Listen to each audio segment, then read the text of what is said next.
구상 시인이 새해라고 하는 시를 통해서 새해가 왔어도 내가 새로워지지 아니하면 새해를 살 수 없다, 이렇게 노래를 합니다. 내가 새로워지지 않으면 새해를 새해로 맞을 수 없다.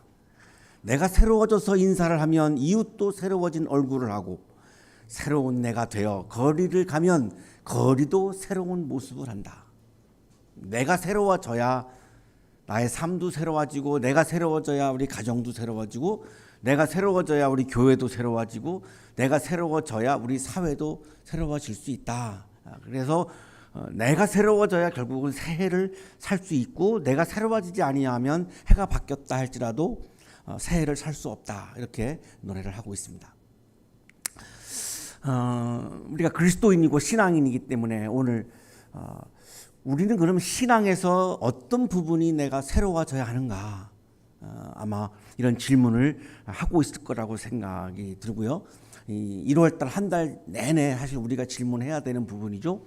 신앙의 부분에서 내가 뭘 새로워져야 하는 거지, 이런 질문을 하면서 우리가 함께 지금 오늘 새해 첫 주일을 시작을 하고 있습니다.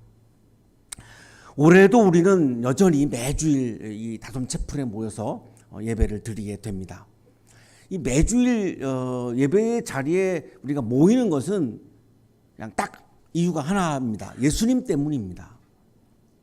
이거 외에는 없습니다. 예수님 때문에 우리가 모여서 예배를 드리는 겁니다. 우리가 매주일 모여서 예배를 드리는 이 예배의 주인은 예수님입니다. 매주일 우리가 성서일과의 말씀을 이렇게 봤는데, 성서일과 이 본문의 주인공도 예수님입니다. 예수님을 주인공으로 놓고 우리가 말씀을 읽고 묵상해야 되고, 우리가 예배 자리에 나올 때도 내가 예수님을 주인으로 모시고 우리가 이 자리에 1년 내내 나와야 하는 것이죠. 이게 바뀌면 이제 교회가 변질되기도 하고 타락하기도 하고, 내 신앙이 이제 이렇게 약해지기도 하고, 이런 막 과오를 우리가 이제 겪게 됩니다. 과연 나는 예배를 드리면서 예배의 주인을 내가 예수님을 모시고 예배를 드리고 있는가? 성경 말씀을 읽으면서 늘 예수님을 주인공으로 놓고 내가 이 말씀을 읽는가? 이것도 내가 새해를 맞이하면서 질문을 해야 되는 그런 질문일 겁니다. 이 예배의 주인이기도 하시고 우리 성서 본문의 주인공이기도 하신 이 예수님의 호칭이 굉장히 다양합니다. 그래서 혼란스러울 때도 있습니다. 성서에서 예수님을 호칭할 때 메시아라고 이렇게 부르기도 하고, 하나님의 아들이라고 부르기도 하고, 주님, 퀴리오스 이렇게 부르기도 하고, 뭐 구원자 이렇게 부르기도 하고, 굉장히 다양하죠. 어떤 사람들은 랍비, 뭐 선생님 이렇게 부르기도 했고요. 그런데 여기서 가장 어려운 호칭이 하나님의 아들입니다. 하나님은 신체가 없는 분인데 아들을 어떻게 낳습니까? 하나님의 아들이라뇨. 하나님은 신체가 없는데 어떻게 아들을 낳습니까? 이 하나님의 아들이라고 하는 게 이게 도대체가 어떤 겁니까? 이게 굉장히 혼란스럽기도 하고 어렵기도 한 그런 호칭 중에 하나입니다. 60, 70년대에 사셨던 분들에게 아가 뭐예요? 우리가 이렇게 물으면 감탄을 2번 한 거죠? 이렇게 대답을 할 겁니다.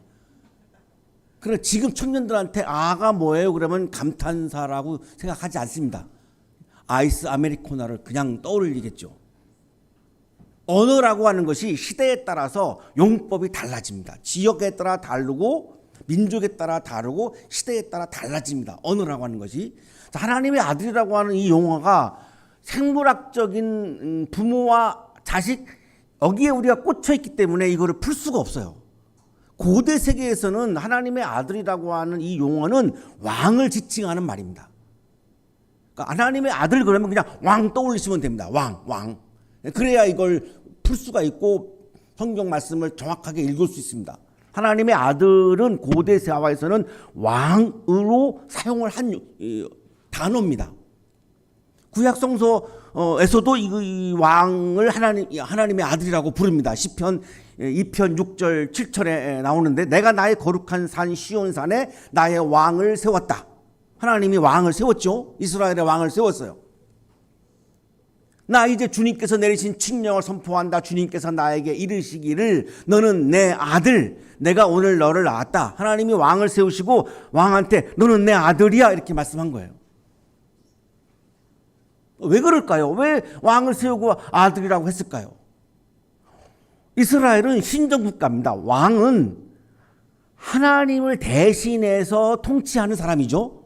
하나님의 뜻을 따라서 통치해야지 자기 마음대로 통치하면 안 됩니다. 그러면 신정국가가 안 되죠.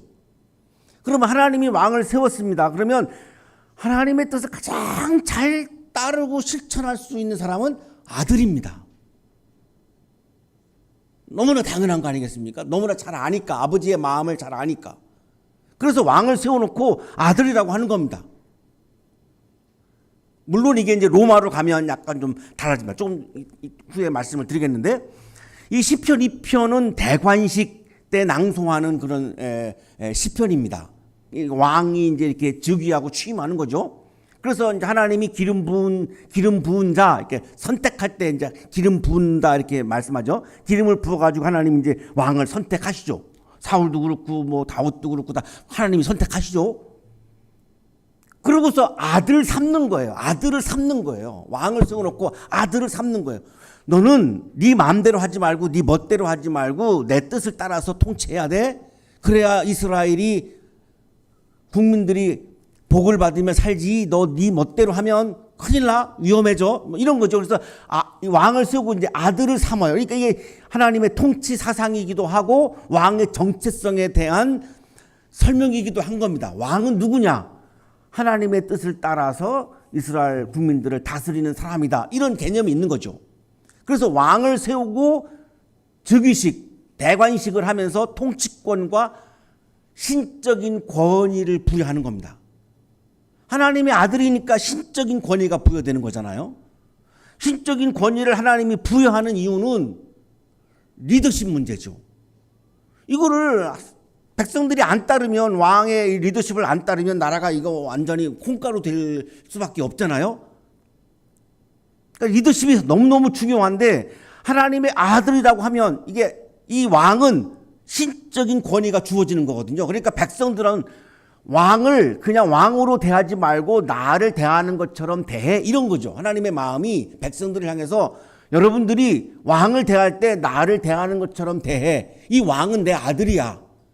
내 마음을 따라서 내 뜻을 따라서 통치하는 거지 이 왕이 자기 마음대로 하는 거 아니니까 오해하지 말고 나를 대하는 것처럼 이 왕에게 대해. 이런 마음으로 통치권을 부여하는 거죠. 굉장히 여기까지는 건강한 겁니다. 이 고대 사회에서 이 하나님의 아들을 왕으로 사용할 때는.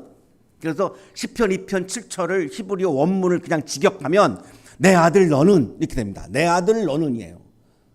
내 아들 너는 나는 오늘 너를 낳았다. 내 아들 너는 내 아들이야 이거죠.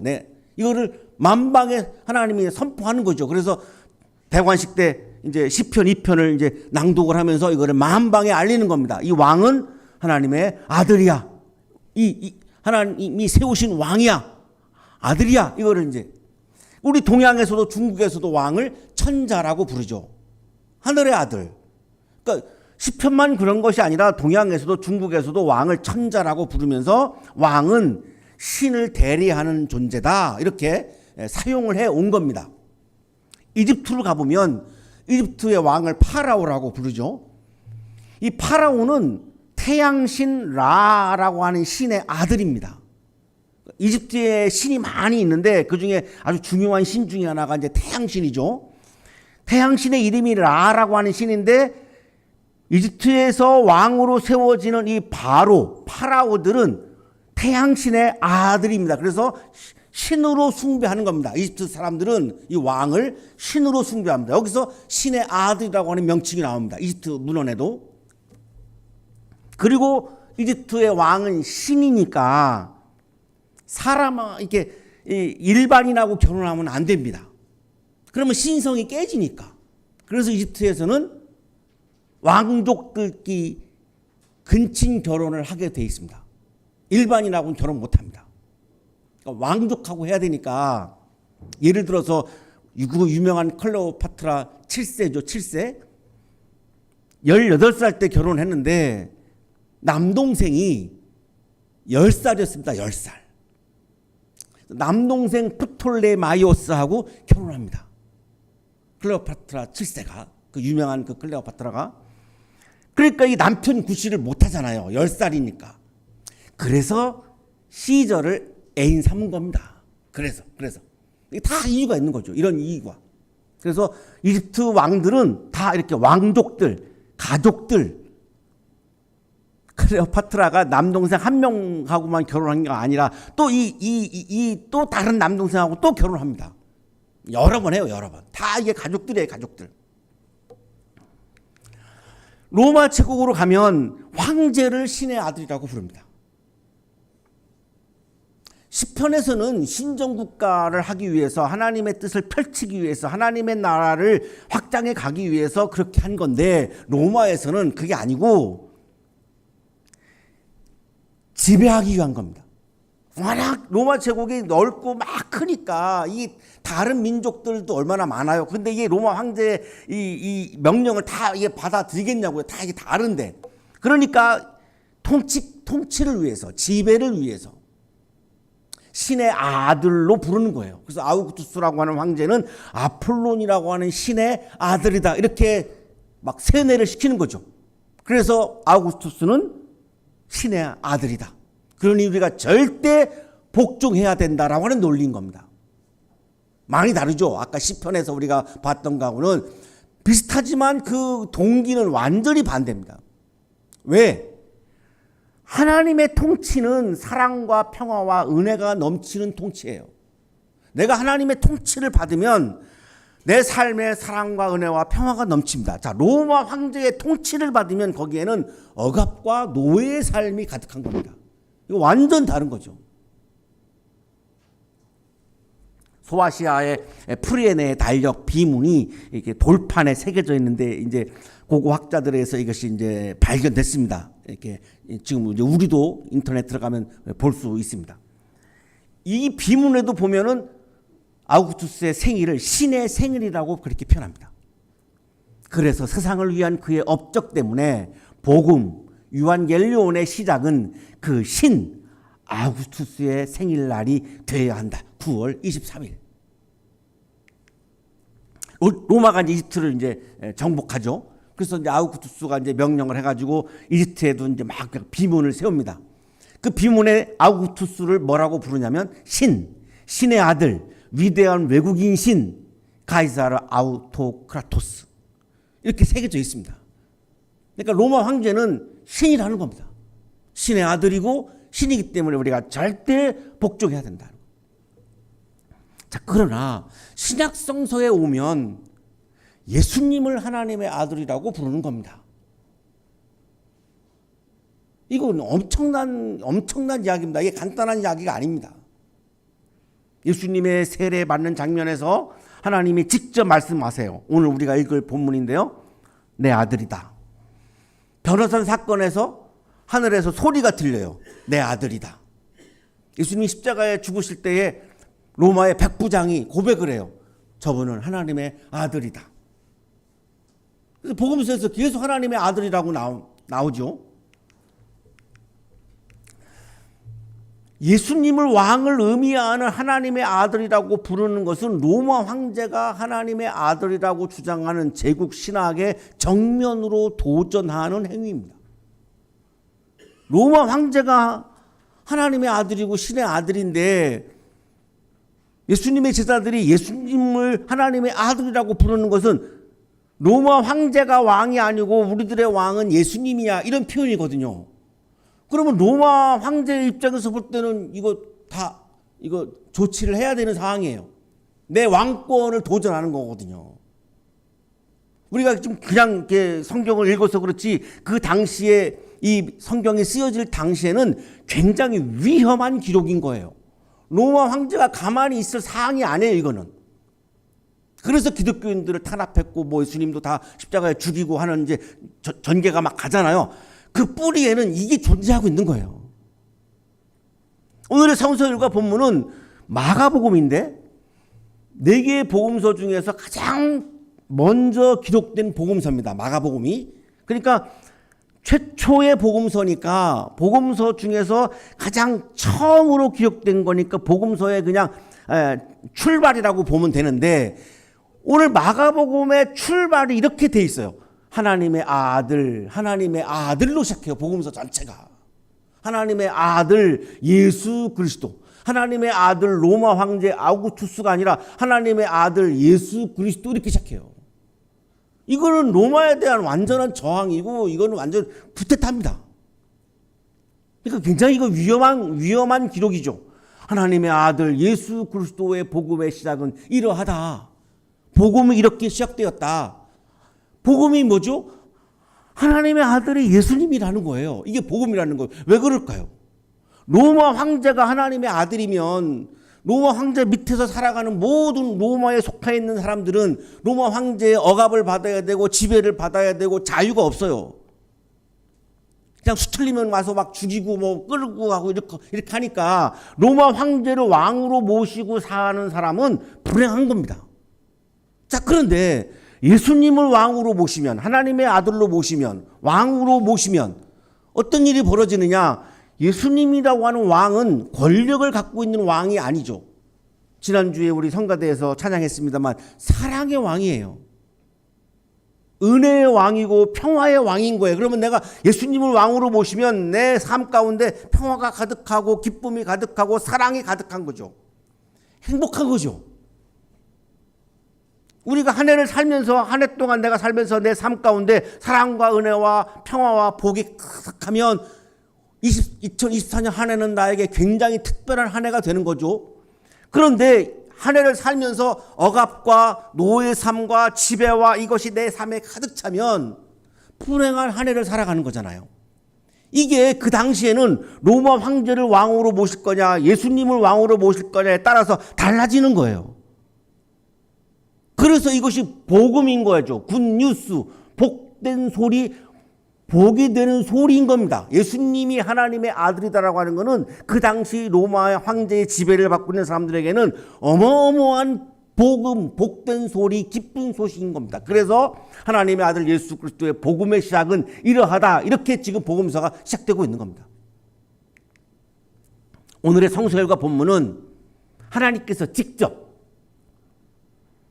마가복음 저자가 1장 1절은 지금 마가복음 저자가 지금 기록한 거잖아요. 이게 아니라 오늘 성서 본문은 하나님이 직접 이 예수는 내 아들이야다라고 하는 것을 만방에 선언하는 본문입니다. 하나님이 왜 직접 선언할까요? 많은 사람들이 그걸 안 받아들였다라고 하는 증거죠. 왜냐하면 로마 황제가 하나님의 아들로 자리를 딱 잡고 있으니까 아무리 세례 요한이 등장해서 이 예수님이 하나님의 아들이라고 아무리 이야기를 해도 사람들이 안 받아들이니까 참다 못해 하나님이 직접 내려오십니다. 오늘 본문에 이제 나오는데요. 하나님이 직접 내려오셔가지고 이 예수가 내 아들이야라고 하는 것을 직접 선언하는 말씀이 오늘 성서 본문 말씀입니다. 이렇게 시작합니다. 세례자 요한이 광야에 나타나서 죄를 용서받게 하는 회개의 세례를 선포하였다. 이 앞부분은 좀 이렇게 좀 빠르게 가겠습니다. 이 아들이 중요하니까요. 요한이라고 하는 사람이 광야에 나타나가지고 세례를 선포하는데 요한이 세례를 베푸는 목적은 회개입니다. 죄 용서예요. 죄를 용서받고 회개하는 것을 위해서 세례를 지금 하는 거죠. 그랬더니 요한의 이 소리를 듣고 많은 사람들이 이 세례 요한에게 나와요. 나와가지고 자기들의 죄를 고백합니다. 그리고 요단강에서 세례를 받아요. 그러니까 요한이 베푼 세례는 핵심은 죄를 씻고 죄를 회개하고 내가 거듭나고 새로워지는 새로운 존재로 내가 변화되는 것에 있는 거죠. 자, 그런데 요한이 이렇게 선포해요. 나보다 더 능력이 있는 이가 내 뒤에 오십니다. 나는 몸을 굽혀서 그의 신발끈을 풀 자격자 없습니다. 요한의 소리는 자기 자신을 위한 소리가 아니라 세례받는 사람을 많이 확 늘리려고 하기 위한 소리가 아니라 예수님의 소리임이 분명해집니다. 세례 요한이 많은 사람들한테 이렇게 이야기했던 이 세례 요한의 소리는 예수님을 위한 소리였어요. 여기 나타나요. 내 뒤에 예수님이 오시는데 이분은 나보다 훨씬 더 뛰어나신 분입니다. 그러면 유대인 사회에서 예언자인 세례 요한보다 더 뛰어난 존재는 딱 하나밖에 없습니다. 그거는 메시아입니다. 메시아 외에는 예언자보다 더 뛰어난 존재라고 아무도 그렇게 표현하지 않습니다. 세례 요한이 지금 메시아라고 하는 표현을 직접적으로 안 쓰고 있지만 나보다 더 능력이 있는 이가 내 뒤에 오십니다. 이 선포는 내 뒤에 메시아가 오십니다 라고 지금 말하고 있는 겁니다. 그분은 메시아이기 때문에 나는 그분의 신발끈을 풀 자격조차도 없습니다. 그분은 우리하고 차원이 다릅니다. 나하고 차원이 완전 다른 메시아이십니다. 지금 예수님을 소개하는 거죠. 마침 유대인들은 그 당시에 로마의 지배 밑에서 우리를 구원해 줄 메시아를 간절히 기다리는 사람들이죠. 이걸 이제 메시아니즘이라고 그러죠. 메시아를 간절히 기다리고 있는데 세례 요한이 지금 내 뒤에 오는 분이 메시아예요 하고 하니까 복음이죠. 복이 되는 소리죠. 기쁜 소식이죠. 굿뉴스죠. 내 뒤에 오신다는 걸 확언해 주니까. 그러면서 예수님의 정체성을 이야기를 합니다. 나는 여러분에게 물로 세례를 주었지만 물로 여러분들의 죄를 씻는, 회개하는, 죄를 사하는 세례를 주지만 그분은, 예수님은, 메시아는, 하나님의 아들인 그분은 여러분에게 성령으로 세례를 주실 것입니다. 창세기 1장에서 하나님이 우리를 사람을 창조하셔서 우리가 지금 사람으로 이렇게 창조받았는데 피조물이 되었는데 예수님이 오시면 어떤 일이 벌어지는가? 이제 성령에 속한 사람으로 우리를 다시 창조해 주시는 분입니다. 이렇게 지금 말하고 있는 겁니다. 태초에 창조된 사람은 타락을 했죠. 그래서 노아의 홍수 사건도 있었고 막 심판이 막 있었죠. 자, 그래서 예수님은 이제 여러분들을 성령의 사람으로 하나님의 영이 가득한 사람으로 다시 창조하시기 위해서 예수님은 메시아로서 하나님의 아들로서 우리에게 오십니다. 이렇게 설명을 하는 겁니다. 그리고 나서 예수님이 요단강에서 요한에게 세례를 받으십니다. 참 궁금한 게 많은 장면이죠. 세례는 죄를 씻기 위한 건데 죄가 없는 예수님이 왜 세례를 받을까? 이런 질문을 우리가 많이 합니다. 정답도 없습니다. 이거는 성서학자들도 굉장히 어려워하는 질문입니다. 가장 제가 공감하는 설명은 이런 겁니다. 예수님은 많은 죄인들을 죄에서 구원해야 되는 분이죠. 그걸 하나님을 대신해서 하기 위해서 이 세상에 오신 거죠. 죄를 사할 때 어떻게 사하냐면 대속합니다. 대속. 예수님 스스로 십자가에 죽으셔가지고 우리들의 죄를 대신 그 십자가를 지고 대속하시죠. 그러면 죄인들의 삶의 상황과 죄인들의 마음과 죄인들의 심정과 이거를 모르면 대속할 수가 없죠. 예수님이 세례를 받으신 이유는 예수님은 스스로 죄인과 동일시 되신 겁니다. 우리들의 죄를 대속하기 위해서 죄인이 아니시면서도 죄인들과 그냥 같아지신 겁니다. 어마어마한 겸손이죠. 이게 어마어마한 감동이죠. 많은 사람들은 나는 의인이고 너는 죄인이야 이렇게 나눠놓고 내가 의인이라고 생각하는 사람들은 죄인을 정죄합니다. 자, 그러나 예수님은 그렇게 한 게 아니고 스스로 그냥 죄인처럼 되신 거예요. 이 예수님이 세례받는 장면에서의 엄청난 감동이에요. 스스로 죄인처럼 되셔서 세례를 받으신 거예요. 이 세례는 죄 씻기 위한 세례, 요한의 세례이지 예수님의 세례가 아니거든요. 요한의 세례거든요. 그리고 이제 물속에서 이제 올라오십니다. 그랬더니 하늘이 갈라집니다.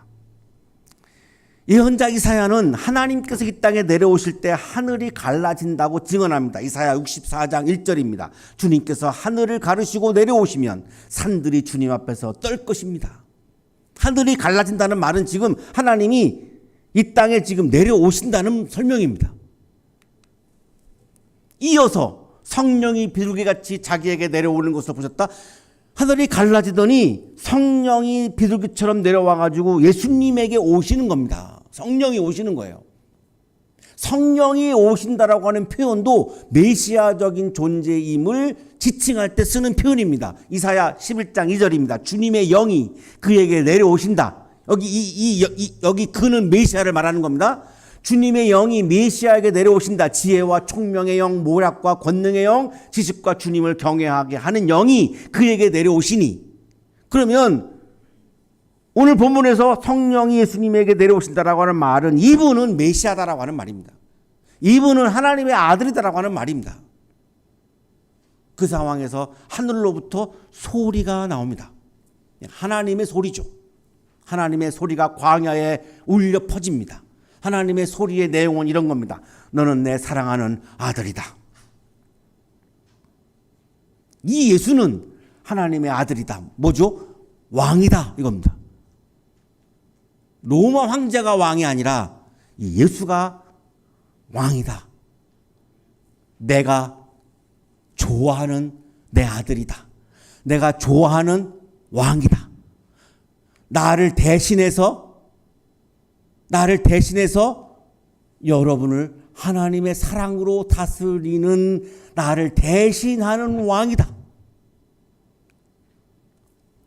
성령이 충만한 성령의 사람으로서의 왕이다.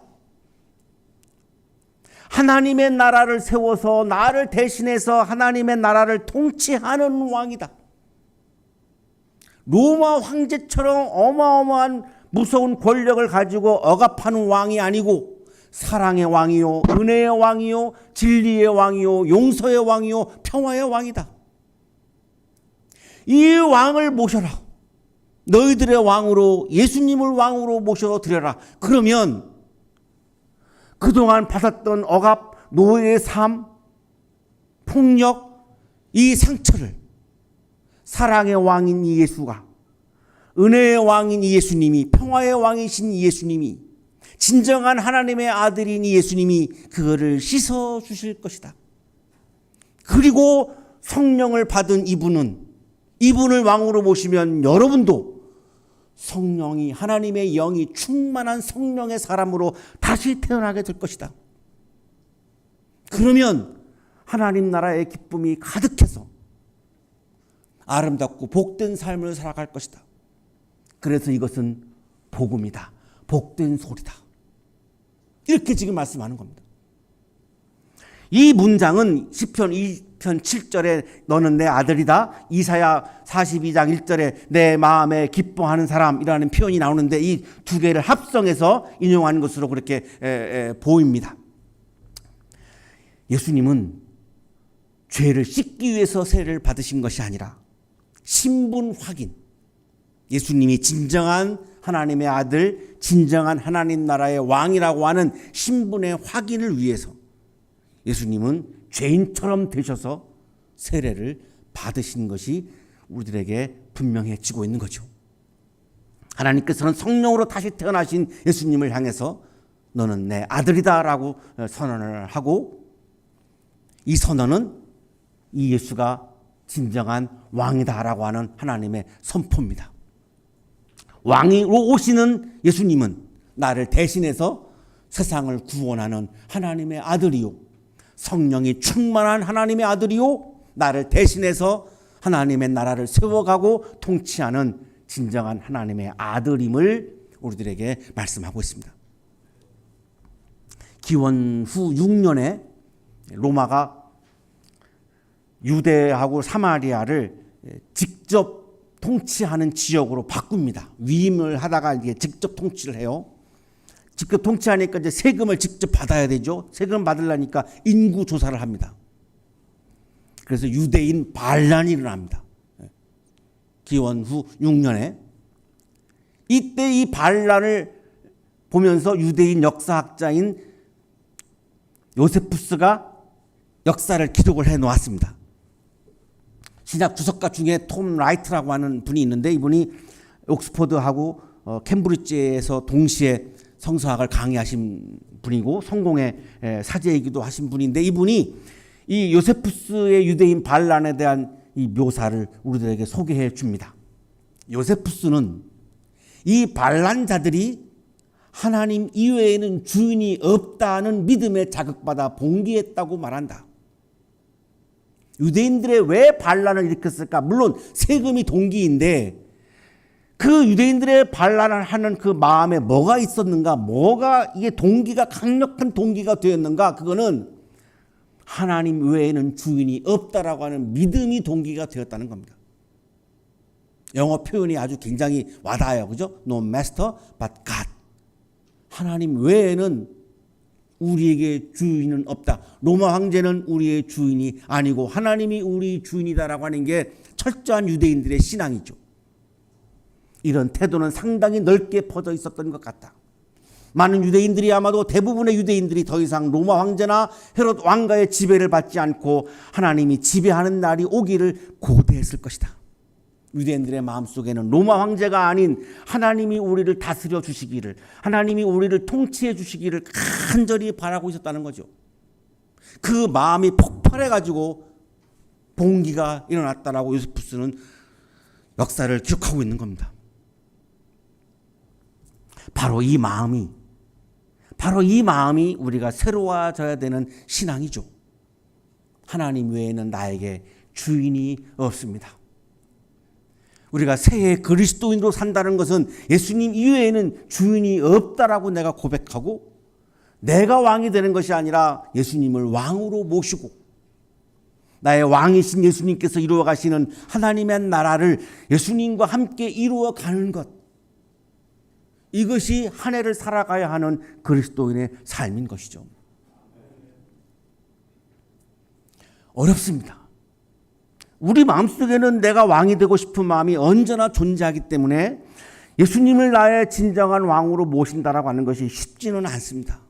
그러나 이것이 신앙의 본질입니다. 이게 안 되면 내가 신앙 위에 서 있다라고 말할 수가 없습니다. 신앙의 본질입니다. 예수님을 나의 왕으로 모셔야만 사랑의 왕이고 은혜의 왕이고 평화의 왕인 진리의 왕이신 그 예수님을 내가 왕으로 모셔야 내 삶 가운데 사랑과 은혜와 평화와 복이 넘치기 때문입니다. 그러나 내가 왕이 되려고 하는 마음을 가지면, 예수님을 왕으로 모시지 못하면 결국은 사랑과 은혜와 평화와 복을 내가 경험할 수 없는 한 해가 되고 맙니다. 신앙의 아름다운 신앙의 기쁨 맛보지 못하고 그냥 한 해가 흘러갈 수밖에 없습니다. 새해를 맞이해서 우리들의 신앙에 뭐가 새로워져야 하는가? 여러 가지가 있겠습니다만 그 중에 가장 우리가 새로워져야 되는 것은 예수님을 진심으로 나의 주인으로 모시고, 예배의 주인으로 모시고, 내가 말씀 묵상할 때에 예수님을 나의 주인으로 모시고 나의 삶의 주인으로 모시는 것, 이것이 새해를 맞이하면서 우리가 가장 새로워져야 하는 부분입니다. 사랑하는 한양가족 여러분, 예수님을 왕으로 모시는 것을 기뻐하고, 예수님을 경배하며 예배드리는 것을 기뻐하고, 하나님의 나라를 이루는 것을 기뻐하는 그리스도인으로 새로워지는 새해가 되시기를 축복합니다. 2024년 새해는 지난해보다 우리들의 신앙이 더 성장해서 예수님을 하나님의 아들로 나의 왕으로 예배드리는 기쁨이 가득하고, 예수님을 왕으로 모시고 이 자리에 모여서 함께 예배를 드리면서 그 왕으로 모셨기 때문에 오는 기쁨이 우리들에게 가득하고, 지금 이 시간에 유튜브로 예배 드리는 분들도 다음 주부터는 이제 이 자리에 나오셔서 새해가 되었습니다. 새로워져야 되는데 유튜브 예배도 예배입니다만 우리가 보고 싶지 않으십니까? 보고 싶지 않다면 굉장히 서운하고 우리가 상처받는데 우리는 보고 싶습니다. 그래서 새해에는 새로워져야 되는데 이 자리에 함께 나오셔서 그 예배드리는 기쁨이 가득하고 하나님의 나라를 우리가 함께 이루어가는 기쁨이 가득해서 2024년은 우리가 정말로 뜻깊은 한 해, 특별한 한 해, 복된 새해가 되시기를 간절히 축원합니다.